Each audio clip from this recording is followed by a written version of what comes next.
Thank you all so much for joining us today. Take a deep breath. We are MPTF. My name is Courteney Bailey. I'm the Chief Development Officer, and today we have the privilege to speak to a couple of really wonderful people, especially our main speaker, Szabo, who you're going to hear from in a bit. And today is how to talk about mental health. And I think we are all feeling it. This has been quite a tough day, quite a tough year, couple of years. It's like when we keep thinking about conflict, it goes back and seeing some really bad stats, but we're focusing on light and optimism and choosing hope, and also dealing with this new form of life that is a part of our everyday, and how do we get through it? And that's our conversation today. I wrote my intro, but I don't want to read what I wrote. Instead, I'm just going to speak from my heart as a mom to two young kids who's had to have these conversations about the reality of what school is like. And you don't have to be a parent to have your heart break, because we've seen awful things happen in grocery stores and churches and beyond mass shootings, just dealing with life and pandemia and everything. But what gives me hope is that not only do I work for an incredible organization that provides resources to so many, but it provides, and to you all listening, but it provides that to us as well. And the beauty is the control we have to fill our own cup and to balance ourselves and to think about gratitude. And that's really what keeps me going. And I'm grateful to be here with all of you. I'm grateful to introduce Jessica Caughey, who I'll give a little bit of background on a second. And I'm grateful to Szabo of the Geffen Academy. I shouldn't say this, I'm grateful to be a Bruin, and he's from the Geffen Academy at UCLA. So I always have to give thanks to the UCLA community, but it's to the global community and to our entertainment family through MPTF. So enough said. I'm excited to listen and to learn. This is not a moderated panel. It is a talk, and we get to listen to Ross and his wisdom. We are going to be monitoring the chat. So if you have questions, send them over and we'll try to get to them and present them to Ross. And again, we're just so thankful to have you here. And this is something we'll record, and we hope you share it with others. This is nothing to do. I'm not going to give any MPTF updates. If you watched Steve Kerr's press conference, today's not about basketball. Today's not about our mission. Today's not about raising money. It's about just being here for each other. We are a safety net for the industry, and you all make that up. So thank you so much. And now I get the pleasure to introduce Jessica Caughey, who is a friend, a resource, a mentor, an inspiration, just a light. She's the director of our campus and community-based social services at MPTF. Being a social worker is one of the most challenging. I'm assuming it's very rewarding for Jessica, but I don't know how she and others do it. She's got her master's, she's very educated, but she's got a big heart, and she is there for so much of our community. And she's the one, she has a child at this Geffen Academy, and Ross came to us through Jessica. So that's all I need to say. Jess, I love you. It's your floor. All right. So hi, everyone. I am Jessica Caughey, and on a personal note, I'm really thrilled that Ross agreed to come and talk with us today. As Courtney mentioned, I have a daughter who is a junior at Geffen Academy, and my husband is an educator also at Geffen Academy, who's also good friends and colleagues with Ross. And our family is extremely lucky to have him in our life. My daughter started there in the 7th grade. And as we all know, 7th grade is just the prime of our life. So many great things are happening in the 7th grade. And I have to say that Ross and I had a good number of conversations about my daughter when she was in the 7th grade, because as a mother, even though I'm a social worker, it's sometimes hard to take a step back and remember that things will be okay. And she struggled at times, as all kids do, and sometimes continues to do that. But Ross has been kind of a steadfast figure in her life through her education. And for that, I'm extremely grateful, and also a very good friend to my husband. So with that, I will say that Ross Szabo is a social innovator who pioneered the youth mental health movement. He's the wellness director and a founding faculty member at Geffen Academy at UCLA, where he created a program for students to learn about mental health once a week throughout their education from grades 6 through 12. Ross is also an award-winning speaker, author, and CEO of the Human Power Project, which is a company that designs mental health curriculum. Ross has spoken to more than 2 million people about the importance of mental health and provided a positive example to empower them to speak about help and seek out help.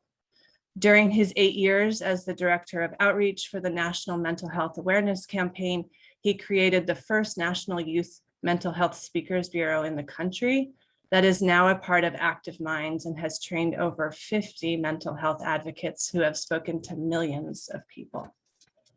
Ross is the author of Behind Happy Faces, Taking Charge of Our Mental Health in a Kid's Book About Anxiety, which was named Oprah's Favorite Things in 2020.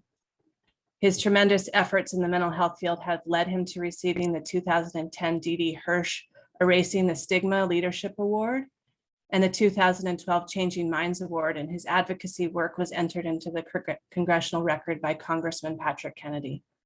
And then I will add that on May 18th, I believe that was the date, Ross was one of 75 mental health advocates from across the country who was invited to the first ever mental health summit at the White House. I'm sure you guys read about that in the news, which I think was such an honor for him. And so it is with my great enthusiasm that I get to invite you and talk. Ross, your story is incredible, and I'm so happy you get to share it with my colleagues and constituents. And with that, I'll hand it over to you. Well, thank you so much. It's really great to be here. I'm always happy to have the opportunity to speak about mental health in any capacity, but you all do such amazing work at your foundation and at your location. One of my dearest friends is there right now getting some of the best care he could ever receive. So I'm always grateful for the people who are doing this work every single day. Jess and I have been friends for a long time. And I think, you know, the focus on mental health in this country right now just keeps growing. And one thing that I keep seeing is it's really important that we have a way to conceptualize it, a way to talk about it, and a way to make it real. So thank you to all of you for doing that work every single day. And I'm going to bring up some slides and take you through this presentation about just different ways to think about mental health, how to talk about it, and some things to keep in mind. So let me bring up my presentation. And as always, you can feel free to make your screen whatever you need to do to see this presentation. But we, as mental health advocates, I think one of the biggest challenges we have is as soon as we say the words mental health, people have different ideas of what that means. When people tend to think about mental health, they tend to think of these images. They think of celebrity breakdowns, they think of school shootings, they think of mass murder, they think of people looking angry, sad, lonely, scared. And so the biggest challenge we have is that, one, mental health is not having a problem, and two, it's really important to have a clear definition of what mental health is. Mental health is not having a diagnosis. Mental health is not having lack of sleep or going through a traumatic event. Mental health is how you actually address challenges in your life. Much like when I say the words physical health, a lot of you don't immediately think, oh, that's cancer and death and diabetes and dysfunction. Typically, when you hear the words physical health, you think, oh, that's diet and exercise and family history and taking care of myself. We need to get to a similar place where we have a clear definition of what mental health is so that we all know what we're actually talking about. One thing that I emphasize, especially at my school, is that mental health is not about being perfect. There are so many times where we tell teenagers like, oh, you have to get 8 hours of sleep and you have to manage your stress and you have to know what you want to do in the future and you have to have these things figured out. Adults don't have that. Adults don't have that in their lives. So it's not so much about mental health being perfect. It's about knowing what skill to use and when to use it. Much like with physical health, we're not always perfect, but we know what skills we should use and when we should use them. We don't always do it, but we at least have that definition. So as you discuss this in any aspect of your life, I think it's really important to have this clear definition.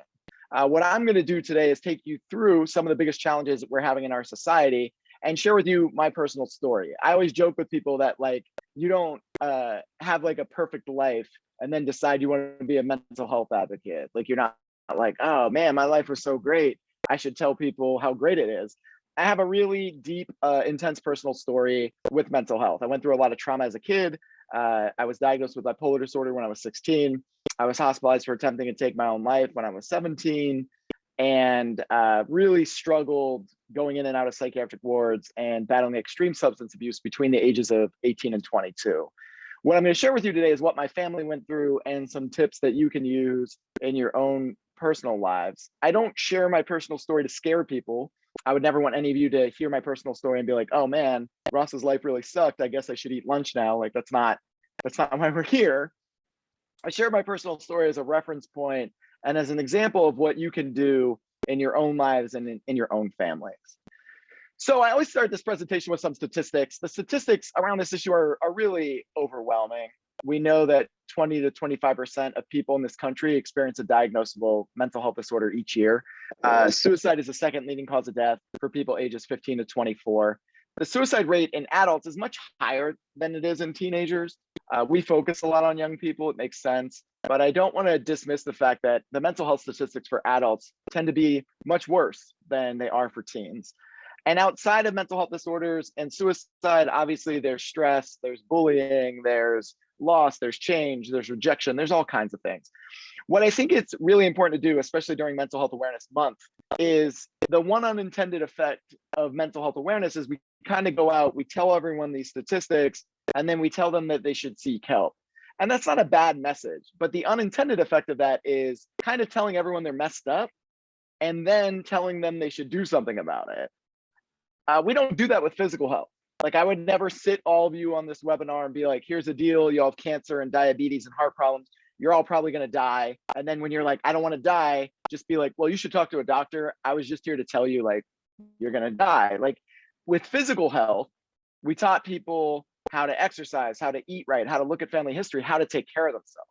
We need to do the same thing with mental health. We need to stop just telling people the statistics and telling them how messed up they are and start teaching them what they can do about it. And that's really what this presentation focuses on today. And so one of the starting points for that conversation is to really think about why people don't seek help. So the biggest reasons people don't seek help are embarrassment, shame, fear. They don't have someone they can trust. They think it's a sign of weakness. They should just be able to suck it up, get through it on their own. There are stigmas, there are stereotypes. People are afraid of the consequences of if they admit they have a problem. People live in denial. And then this youngest generation, one of the biggest reasons they don't seek help is because they don't want to burden other people. They don't want to put their problems on someone else. Until you are able to actually break down the reason someone doesn't want to seek help, you're not able to move forward. For example, I had access to some of the best mental health treatment in the country, and I felt stupid, embarrassed, weird, weak, ashamed, thought I should suck it up and deal with it on my own. And I wasn't able to get help until I moved past that. So if you really want to make a difference in your families, in your friendships, in your place of work, wherever you are, you have to start with this question. Why don't we actually talk about this? And then you need to help people feel more comfortable to talk about it. One way to do that is to compare mental health to physical health. There are other ways to do it too, but this is the starting point.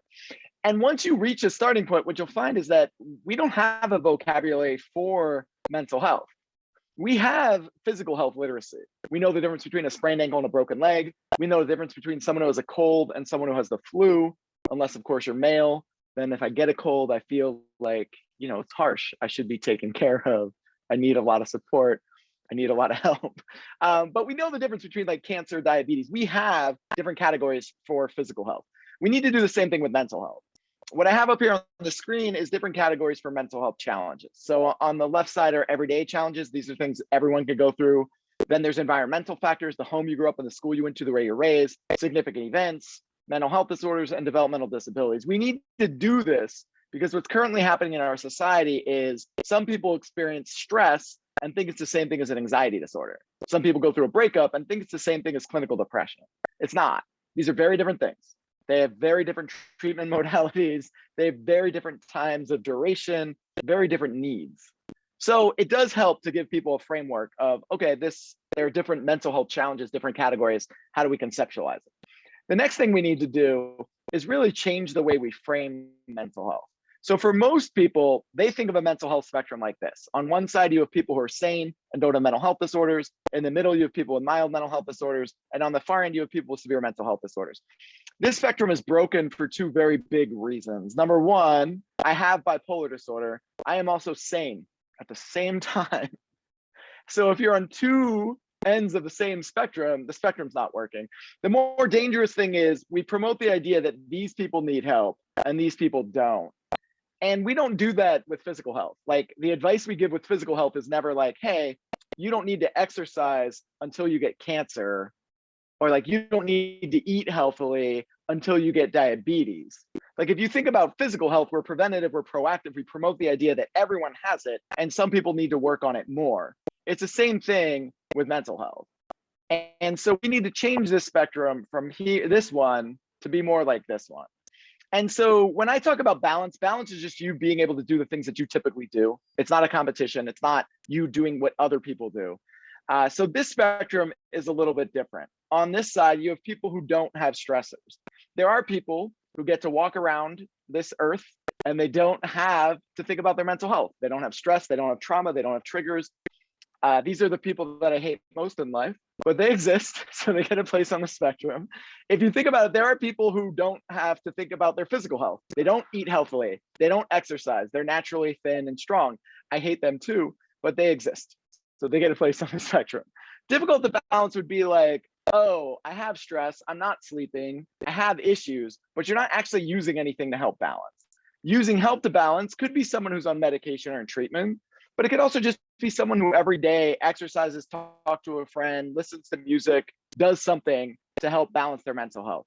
You don't need to have a mental health disorder to use help to balance your mental health, much like you don't need to wait till you have a physical health disorder to exercise.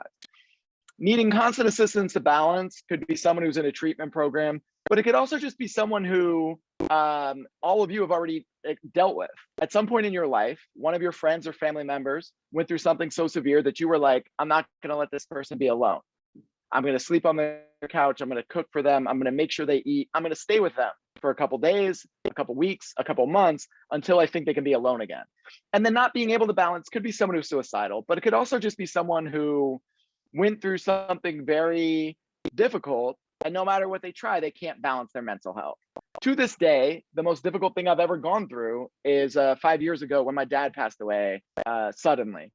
My dad was like the healthiest person I knew. He was my best friend, and he passed away from a heart issue instantly. And so I went from being someone who used help to balance to not being able to balance in seconds. And I was unable to balance for really 4 or 5 months. It didn't mean I couldn't function. It just meant no matter what I did, I couldn't balance my mental health. We need to put using help in the middle of the spectrum because that's where it is for physical health. When all of you see someone who's leaving the gym or exercising, none of you think, what a freak, what a weirdo, why are they exercising? Most of us think like, oh, I should do that. We don't, but we think about it. We need to put using help in the middle so that when we see someone taking care of their mental health, we have that same reaction to physical health. Good for them. That's great. That's supportive. And we need to do this because there are a lot of huge issues happening in our society today. One of the biggest issues that's happening is, as a society, we are having a competition to see who's more stressed out. We love to blame this on kids. Kids have a competition to see who's more stressed out by seeing who has more homework, who has more papers to write, who has more extracurricular activities, who plays more sports, who has a better college resume. But they learn that from us because as adults, we will typically talk to each other and be like having a competition to see who's busier. So somebody will be like, oh, I'm so busy, I can't handle this. And the next person will be like, I'm busy too. No one wins this competition. If you're having a competition to see who's busier or who's more stressed out, it's a competition no one actually wins. You would win by having a competition to see who sleeps more or who takes care of themselves better. And what it comes down to is that there's a huge difference between good stress and bad stress. Good stress motivates you. It activates your fight or flight mechanism for a really short time, and it helps you get things done. Bad stress debilitates you. It's headaches, insomnia, body aches. It activates your fight or flight mechanism for a really long time and shuts you down. The issue is when most people hear the word stress, they only think of bad stress. If you are talking to your kids or even at work and you're only focusing on stress as being bad, you are going to open yourselves to more physical and mental health issues than you might ever experience. So it is a really good idea, as we're talking about vocabulary, to explain to people what is good stress, what motivates you, what helps you get things done, what is bad stress, and how do you mitigate bad stress. That's a really important distinction because it does set your brain up for a much brighter and better future. And there are ways to do this, taking power in situations, coming up with plans, reframing situations so that you don't feel like the victim of stress, and you're taking more proactive ways to address it. Those are some really good ways to handle this issue. Another big issue is lack of sleep. So I have a great saying up here: you don't have insomnia, you have a messed up sleeping pattern.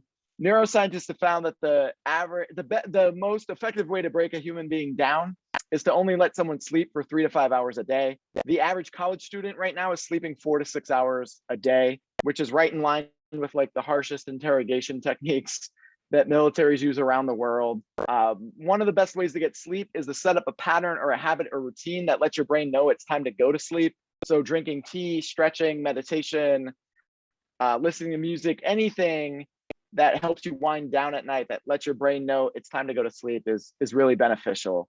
And I bring up these issues around stress and sleep because a lot of times when I say I'm going to talk about mental health, people hearing this say like, oh, I'll listen for someone else. If you're having a competition to see who's more stressed out, if you're not sleeping, mental health is for you. And one of the biggest reasons it's for all of us is because the human brain doesn't fully mature until around age 25. I have a picture up here of a brain as a fully connected and developed computer, but that doesn't happen until around age 25. Typically, young women's brains mature between 22 and 25. Typically, young men's brains mature somewhere between 25 and like 40. I don't know. Depends on the guy. 25 to 28 is what neuroscientists say. And when we say mature, all we mean is the last part of the brain to fully develop is the prefrontal cortex. And the prefrontal cortex is only responsible for things like emotional regulation, planning, thought, stuff like that. So before age 25, the brain doesn't look like this. It looks more like this. The second largest period of brain growth is between the ages of 12 and 25. That period of brain growth is when most people form their coping mechanisms, their internal voice, their habits, and a lot of things that they will use for the rest of their lives. I often joke with people that adulthood is really just trying to undo everything we did in adolescence, but it's true. And for this reason alone, mental health is not something you do just when you have a problem. It's not something you try just when something's wrong. It is literally something you have to foster and wire and build and grow, much like your physical health. What happens during that period of 12 to 25 can often last a lifetime.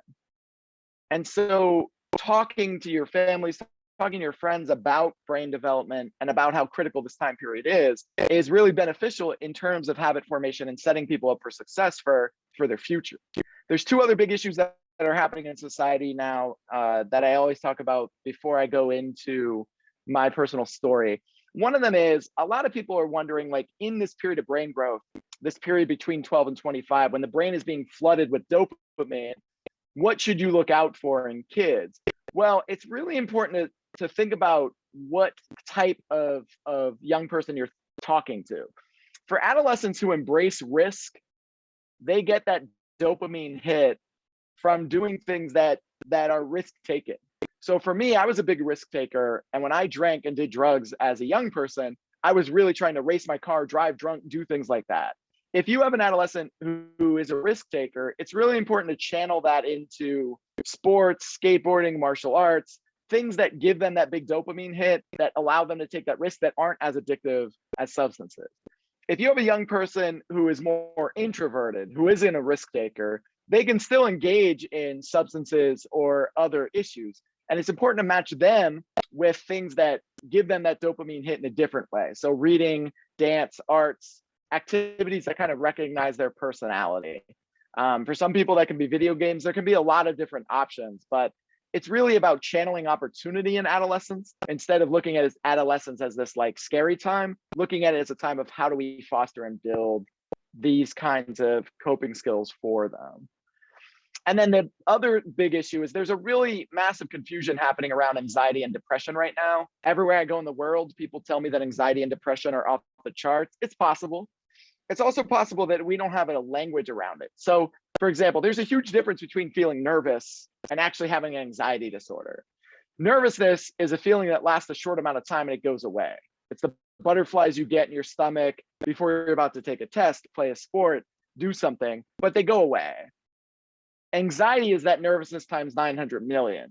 It's a physical feeling like the walls are caving in, you're having a heart attack, you're physically going to die. You can tell someone who's nervous to calm down. The opposite of having an anxiety disorder is not being calm, it's being able to see reality.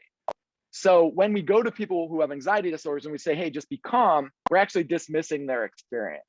It's the same thing with depression. There's a huge difference between feeling depressed or sad or upset and actually having clinical depression.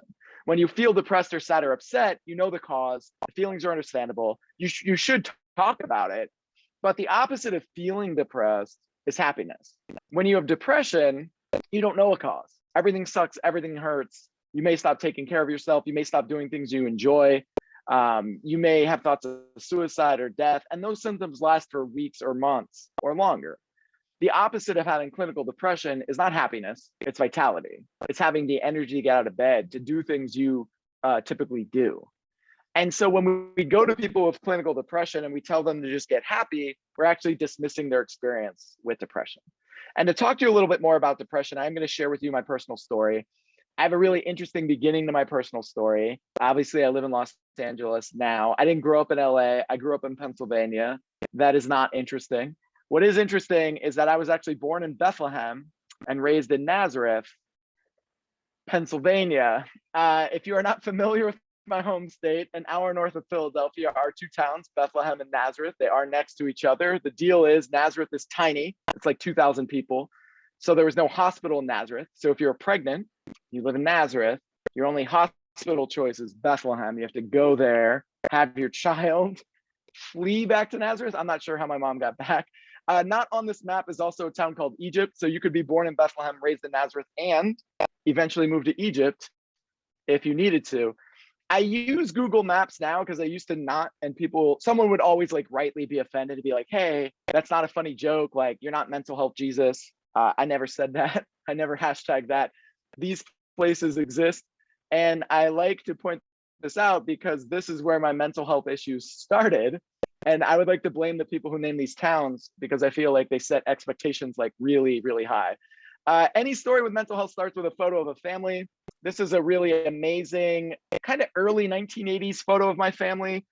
There's a lot happening in this photo. Like, my parents had an actual conversation and they were like, hey, what do you think we should wear for our first family photo? And they were like, how about matching track jumpsuits and turtlenecks?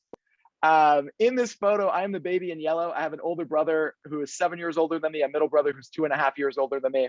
And what I love about family photos is like all of you can look at this and you can project your own emotions into this photo, but you don't know these people.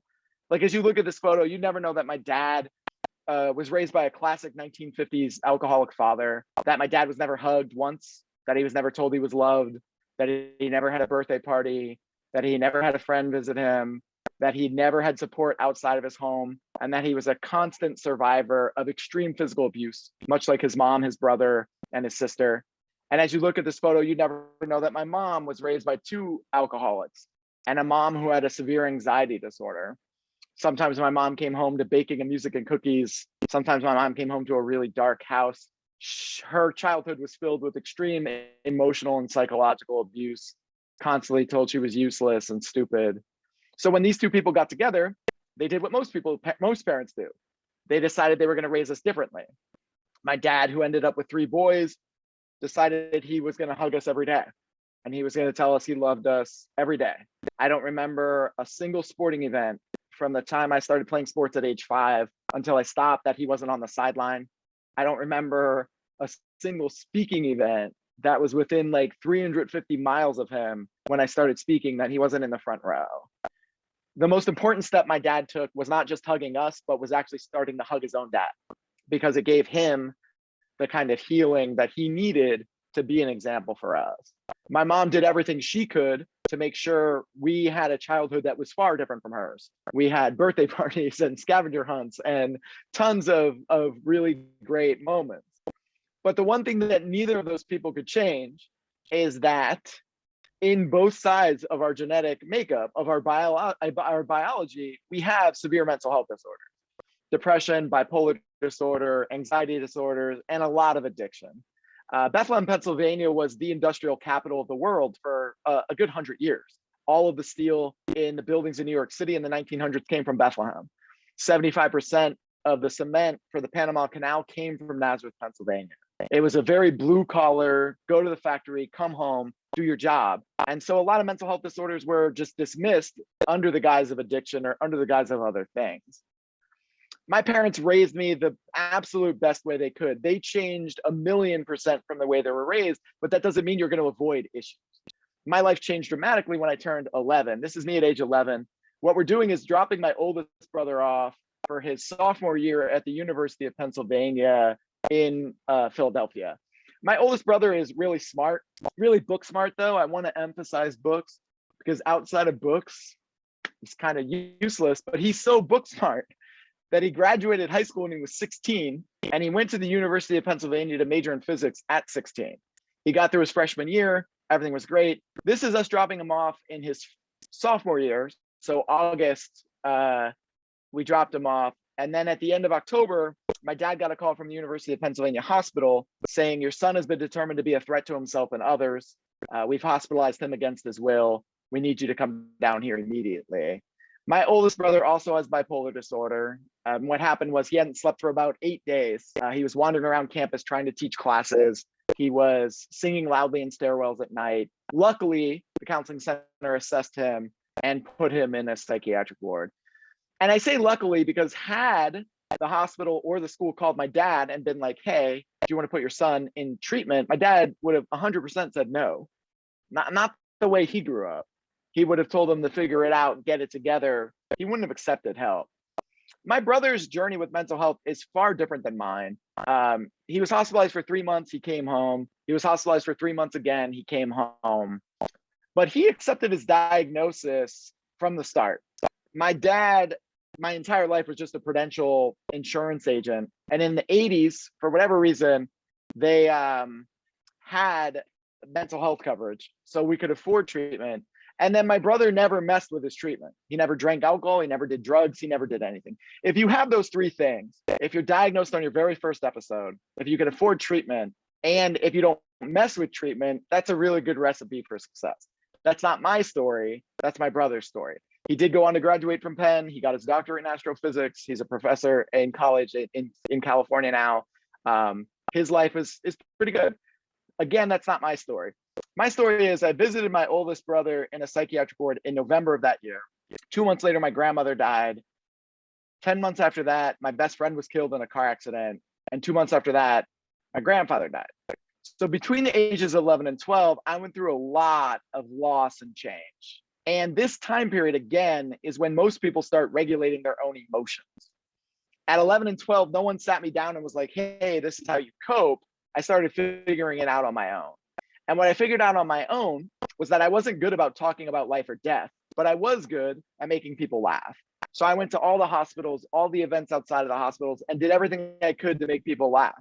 But I never talked about my own feelings. I never talked about my own emotions. And then around age 12, I started drinking alcohol. And that might sound shocking, but I grew up in rural Pennsylvania. Alcohol was pretty present. I didn't drink every day. I probably drank 2 to 4 times a month. But I found that like when I drank, I felt numb. And that felt better than the feelings I had.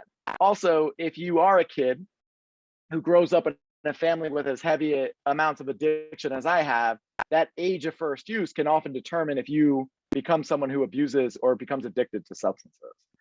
So at age 16, so what can be done? You know, I think one thing that is really positive now is social emotional learning programs and mindfulness that is happening in pre-K through middle schools. I didn't have this, but there are really amazing programs that help students develop emotional intelligence, develop emotional IQ, name emotions, spot emotions, feel emotions. And then mindfulness actually activates the prefrontal cortex from a young age, which is a really great skill to have. I didn't have that. It's available now. I recommend it highly. By the time I turned 16, my symptoms changed significantly. And I was actually diagnosed with bipolar disorder at 16. I wouldn't sleep for 4 or 5 days in a row. I had the mania where I felt invincible. I'd race my car, I'd make really bad decisions. My moods would change. I couldn't get out of bed. My moods would change. I couldn't do anything. Because my mind was going through so much at 16, I just started drinking to the point of passing out. And because I was drinking so frequently to the point of passing out, my brother noticed, and I sat down with a psychiatrist, and I was diagnosed with bipolar disorder. But I always tell people 2 very dangerous things happened before that diagnosis. Number 1, I've now been hiding my emotions for 5 years. And number 2, I started drinking alcohol before I learned to talk about how to talk about how I feel. So as I went through my initial treatment, I stuck to those coping mechanisms. I hid all of my emotions and I drank. In my senior year of high school, I was hospitalized for attempting to take my own life.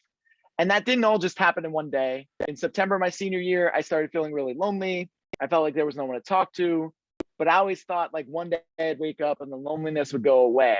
So I didn't say anything. In November of my senior year, I started having thoughts of death and suicide. And that built to the point where I was thinking about suicide and death 24 hours a day, 7 days a week. But again, I didn't talk about it. For 2 months of my senior year, anytime I was alone, I was crying. And anytime I was in front of people, I put on my happy face. I made everyone laugh. I made everyone smile. I did everything I could to be the just the person who was bringing joy to people's lives. And then I went home and I either cried myself to sleep or I didn't sleep at all. I honestly believed one day I would wake up and I would just want to live again. But unfortunately, that day never came. And on January 5th of my senior year, I was hospitalized for attempting to take my own life. And nothing happened that day. I went to school like I always did, had a basketball game that night. I played in the game, we won the game. I went to a restaurant with my friends to celebrate like we always did. And on the way home from that restaurant, I decided I no longer wanted to live. I think the scariest thing about suicide as it becomes more prevalent in our society is that when I tried to kill myself, I didn't want to actually die. I just didn't know how to handle living the way I was living anymore. And I thought suicide was a way out of that pain. And that's a really important thing to remember when we deal with people who are suicidal, is that a lot of times they don't want to die. They just can't handle living the way they're living anymore. So I was hospitalized. A couple days into the hospital, we had group therapy and everyone had to stand up and talk about why they were there. And the stories before mine were filled with really traumatic things. And they came to me and they were like, "Why are you here?" And I honestly didn't know what to say. I was 17. I never imagined I'd be in a psychiatric ward.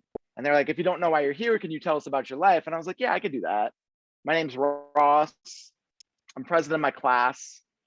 I played varsity basketball for 3 years. I'm a member of SAD and peer helper. I volunteered 5 years for the Special Olympics. I attended the National Youth Leadership Forum in Washington, D.C.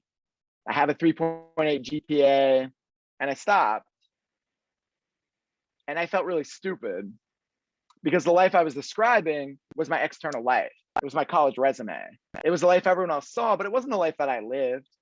If I wanted to talk about the life that I lived, I should have stood up and been like, "Hey, my name's Ross, and I hate myself. And I hate myself so much, I'm willing to binge drink and drive, and I don't actually care what happens to me." I didn't say that. And this part of my personal story isn't actually about me. It is about all of you.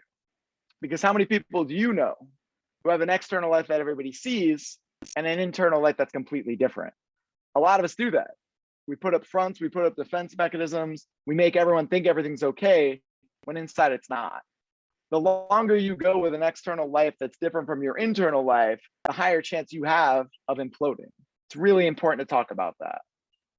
And if you see that happening in your kids, it's really important to model what you want to see them talk about or what you want to see them change. Asking a kid if they have an external life versus an internal life is not as important as you exempling or modeling how to talk about it. I was in the hospital for a while. Eventually I got out. I went back to high school, graduated high school, went to American University in Washington, D.C., relapsed, came home. And then for the next 4 years, I was just in and out of psychiatric wards and different colleges trying to figure it out. At age 22, I returned to American University. and thought my life would just magically get better.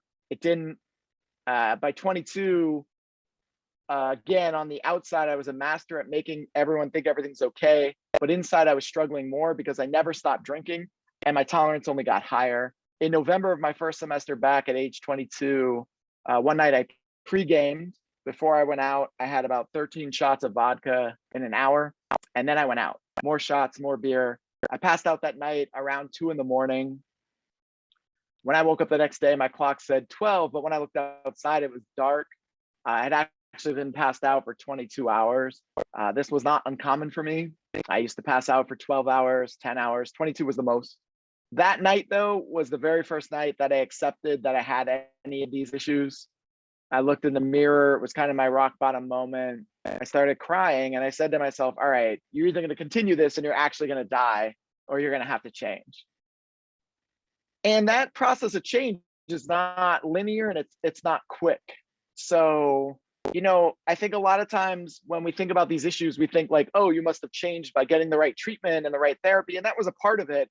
But the biggest barrier to me getting help was that I hated myself. And I hated myself more than I think any of you could imagine. And when you hate yourself, it doesn't matter what your diagnosis or treatment are.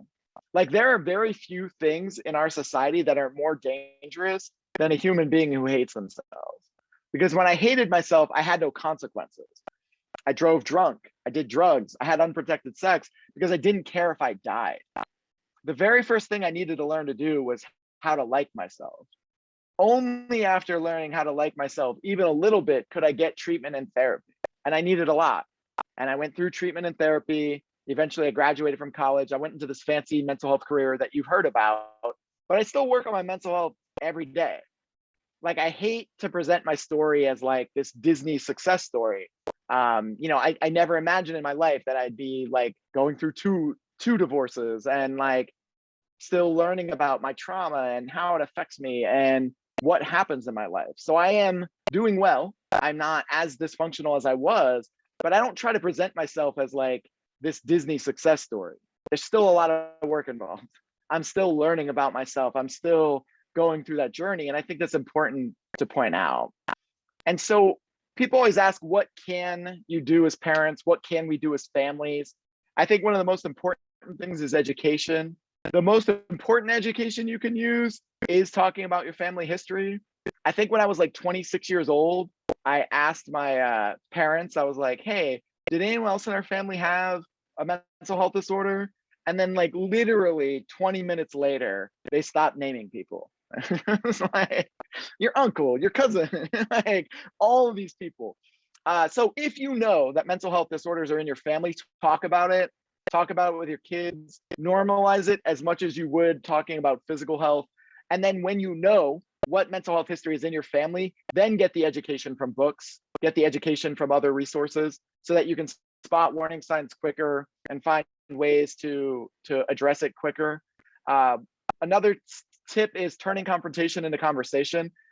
Any home in the world is filled with confrontation. Any home with teenagers has a lot of confrontation. One, because we are the only species that needs to remind young people to actually survive. You have to be like, did you drink water today? Did you eat food? Have you slept? No other species is like, you don't see deer being like, hey, have you drank water today? Have you ate food? Are you trying to survive? But humans, I don't know. There's a lot happening. So there's a couple ways to turn confrontation into conversation. One is, if you're concerned about your child doing something, make them the expert on it. So like, let's say you're concerned about your kid vaping. Instead of being like, don't vape, ask them what they know about vaping. Ask them what they hear about vaping. Ask them if they know of people who are vaping, and then ask them if they're vaping. But making them the expert and bringing them into the conversation often lessens confrontation. The other thing to remember is that our deepest neural pathways in life are with our families. You could be the most like Buddhist Zen monk in the world and get a call from your mom or dad and like lose your mind because that neural pathway is so deep. So those behaviors and patterns in families are often developed well before people are even conscious of them. So shifting those dynamics, asking people to be a part of that process, how can we change these dynamics, can help lessen confrontation. You're never going to avoid all confrontation, these are just some tips that can help lessen it. I feel like being a parent is just walking the line between empowering and enabling people. That line is different for everybody. When I got out of the psychiatric ward the first time I left college, I was sleeping on my couch for like 16 hours a day. My mom made me get a job, a part-time job, and I hated her, but like that job showed me that I was capable of more than just sleeping on the couch every day. So I can't, if I could navigate the line between empowering and enabling for all of you, I wouldn't be on this Zoom. I'd be in like the Rose Bowl, like a sold out stadium, just fixing everyone. But it is important advice to remember. And then, you know, look, the reality of mental health is we do lose people. We lose people to addiction. We lose people to mental health disorders. We do everything we can to let them know we care about them and we love them, and we just can't get through to them.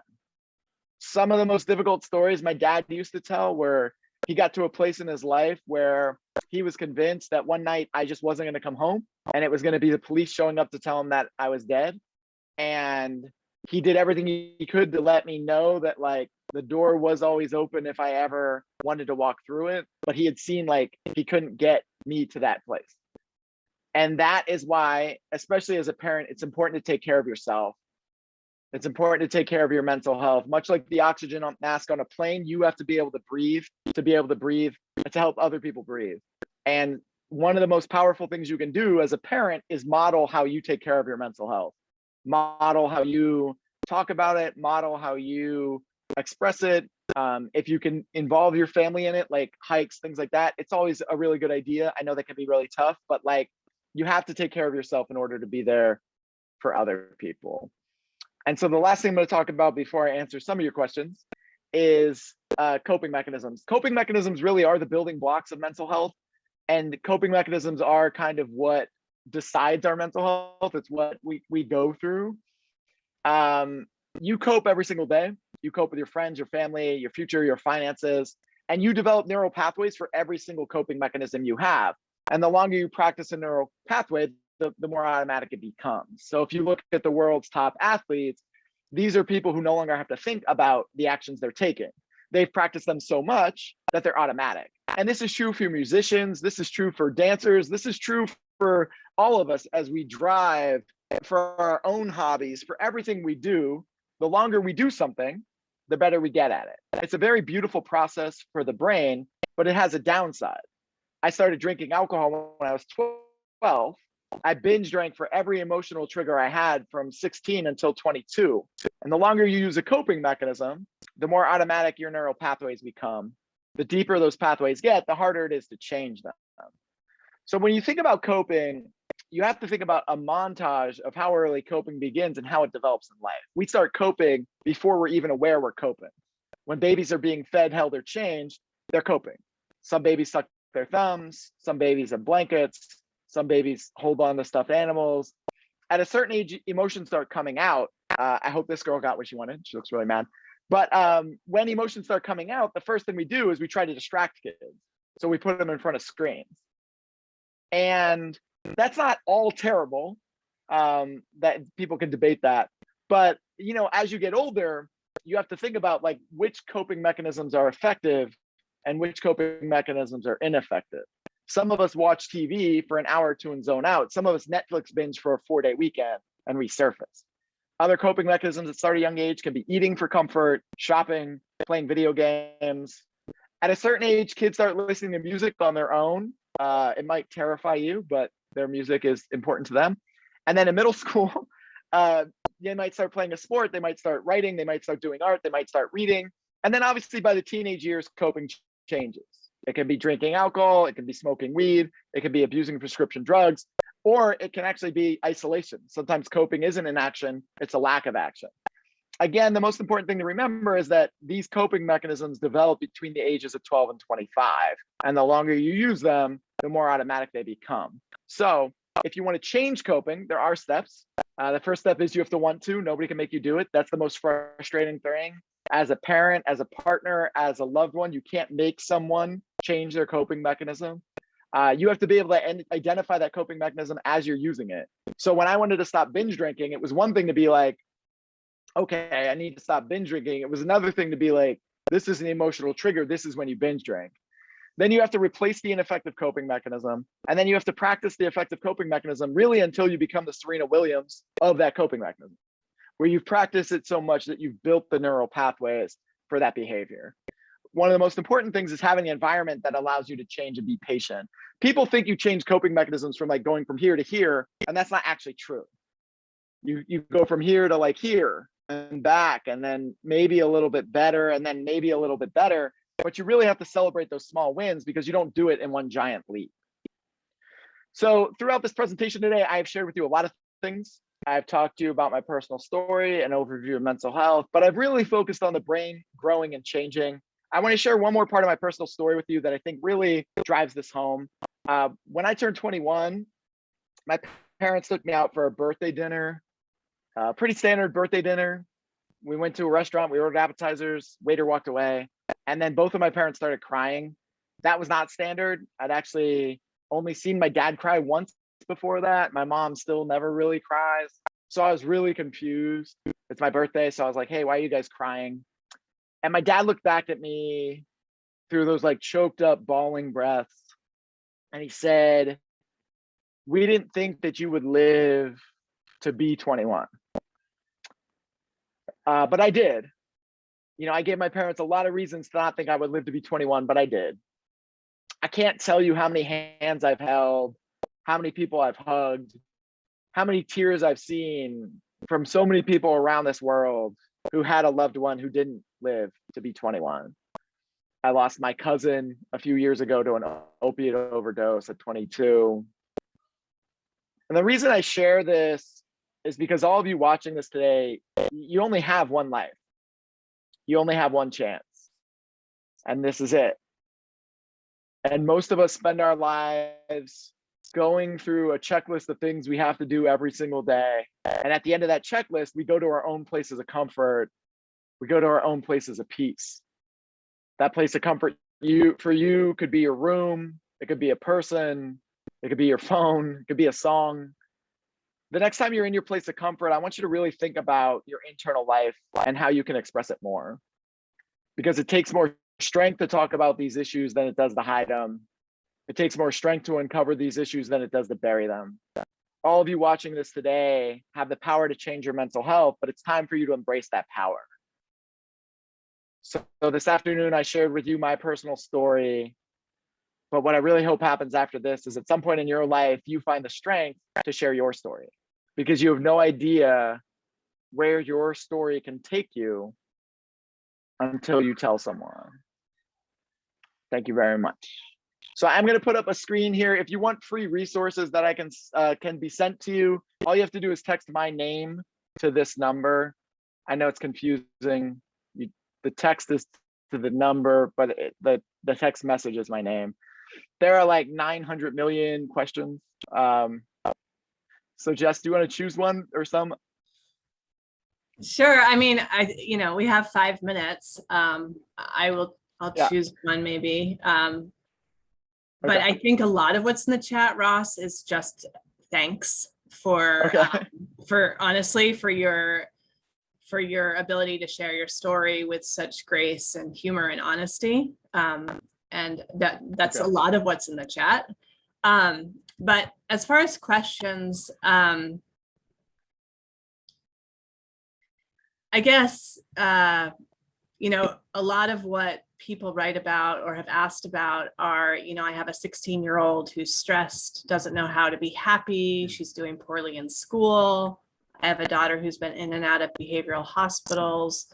So, I guess it's about how to open those conversations between parents and kids. And any sort of words of wisdom around that. I mean, I know on a personal note, again, back to the 7th grade where Em was struggling a little bit, and our family, or Jack's family history of having a mom who has severe mental health issues.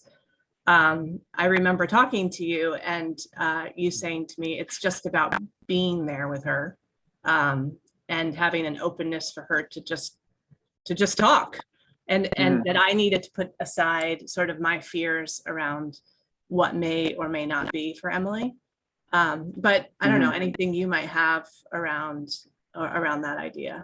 Yeah, and I think that's the really most important thing you can do is sometimes, especially as parents, we want to be able to fix the pain, you know, and we want our kids to not have to go through pain, and that's a really hard process for us. So the most appropriate thing we can do there is, one, express that fear to someone who can help us with it, a partner, a therapist, like our own parents, our own siblings, our own friends, so that you're not just approaching your kid from the place of not wanting them to have pain, because one, it's just not realistic, and two, you're now projecting something into it that may not be beneficial.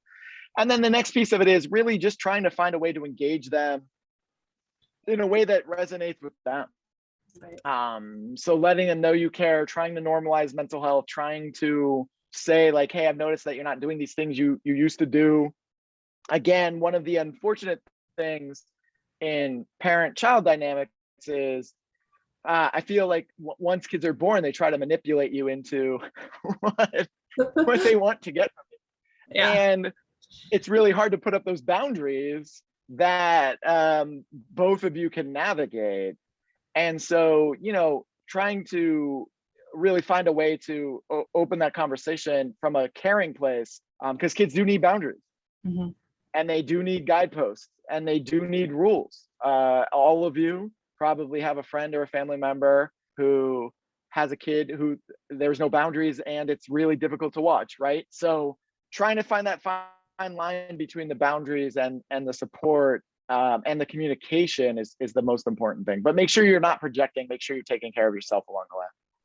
I have a middle school child. She's missed a lot of instruction days. She has mental health counselors that she talks to at school, as well as her own therapist. How much should we push her to go to school because she hates it so much? Yeah, and that's the tough thing, right? Is like, again, that line between empowering versus enabling. I think the tough part is, right, if the tough conundrum here is, if you don't push her to go to school, will she ever go back? And then if you push her too much, will she just melt, right? So Right. sometimes it's really important to work with the therapist to find kind of that middle ground where there's some skill building happening, where she is having some comfort in going to school, but it's not so overwhelming that she can't function anymore. And finding that line between empowering and enabling is really hard, because again, you don't want your kid to be in pain, and you see that making them do this thing is causing them pain, but then you don't know how much what the damage is of the avoidance of it too. So again, work with a therapist, but try and celebrate the small wins in that, and know that like there are a lot of people in your position that are struggling with the same kind of situation. This was, I'm going to echo all the sentiments that have been in the chat. This was so meaningful for a lot of people. I am gladly going to be late to my next meeting because I couldn't leave this. And to see everyone chatting. I do want to tell you, one of our employees who's been watching, who runs our MPTF studios, Jen Clymer, is a fellow Lehigh Valley person. I think you guys grew up in like the exact same area. So much of what you said really resonated with her. And everyone that's been texting me is the same stuff Jessica's been saying. Like, I see the common theme is like, how do we talk about this? Which is literally the topic of this call. How do you talk about different ages? You've shared that brilliantly, and your vulnerability resonated very deeply with all of us. So I just want to say thank you. And from our CEO, Bob Beecher, thank you so much for being here. Jessica, you are the best. Thanks for bringing Ross to us and for all the work that you do with so many on the daily basis. And thank you all for being here. This was just tremendous. Thanks, everybody. Thank you.